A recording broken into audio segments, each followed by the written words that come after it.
예수님께서 수많은 비유를 들어 우리에게 하나님 나라의 비밀을 말씀해 주셨습니다. 비유는 직접적인 설명이 아니라 간접적으로 우리를 이해시키는 예수님의 방법이셨기 때문에 그분의 의도와 진의를 잘 파악하는 것이 말씀의 신비로움을 경험하는 또 하나의 열쇠가 되는 것 같습니다. 그런 의미에서 본다면 하나님의 말씀의 비밀을 발견하는 것은 세상 그 무엇과도 비교할 수 없는 즐거움인 것 같습니다. 예수님의 수많은 비유 중 바리새인과 세리의 비유가 있습니다. 바리새인의 비유는 어쩌면 우리 삶의 위선적인 부분을 말해주고 있는 것은 아닌지 생각해 보게 됩니다. 세리가 그의 옆에서 기도하고 있는 것을 보면서 이 세리와 같지 않음을 감사하나이다 라고 기도합니다. 바리새인은 율법에 합당한 기도를 드리는 것처럼 보였지만 실상 그 기도는 세리의 기도보다 의롭지 못했습니다. 세리의 기도 역시 뭔가 부족한 한 가지가 있어 보이는데 그것은 세리의 직업적인 환경 때문에 그런 것 같습니다. 기도할 때와는 달리 자신의 직업 세계로 돌아가면 자신이 기도한 만큼 정직하게 살 수 없었습니다. 그렇기 때문에 기도는 하지만 그의 삶과 행동에는 변화가 없이 똑같은 죄를 짓고 또 회개하고 또 회개하고 그렇게 변함없는 삶을 반복하고 있습니다. 말씀대로 살기를 원하고 또 그렇게 기도하지만 실상 삶의 현장에서 우리가 기도한 대로 살지 못하고 있는 우리의 모습을 떠올리게 합니다. 그러나 이 두 가지의 비유에 앞서 한 과부의 비유가 등장합니다. 한 과부가 불의한 재판관을 찾아가 자신의 억울함을 풀어달라고 호소하는 장면을 기억하십니까?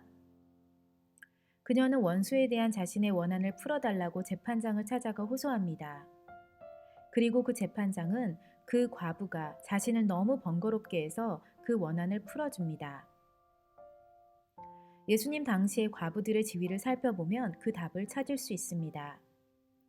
남편을 잃은 과부들은 힘이 없습니다.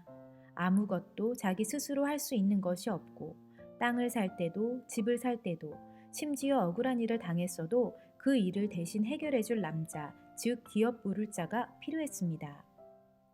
이 과부는 어려운 일이 있었고 또 원수가 있었지만 이를 해결해 줄 남편이 없었습니다.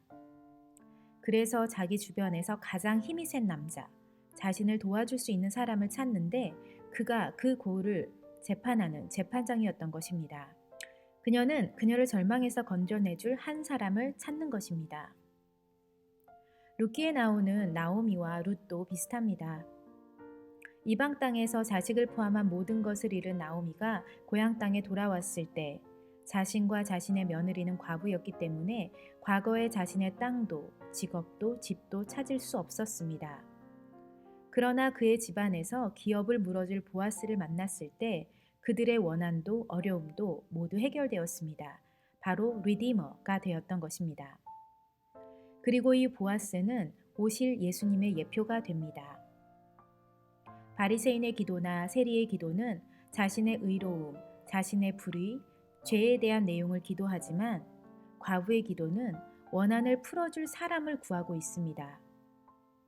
우리에게 그분은 누구일까요? 바로 예수 그리스도이십니다. 하나님 나라와 이 세 가지의 비유가 새로운 연결고리를 갖고 제게 찾아왔습니다.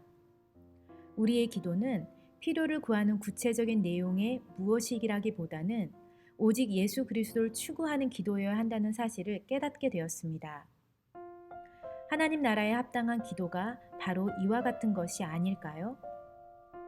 하나님께서 우리에게 원하시는 기도, 예수님께서 여러 가지 비유로 말씀하신 기도, 그것은 우리의 모든 문제를 해결하실 예수 그리스도 그분을 구하는 기도여야 합니다. 대학 시절 제자훈련을 하면서 배운 훈련이 생각이 납니다.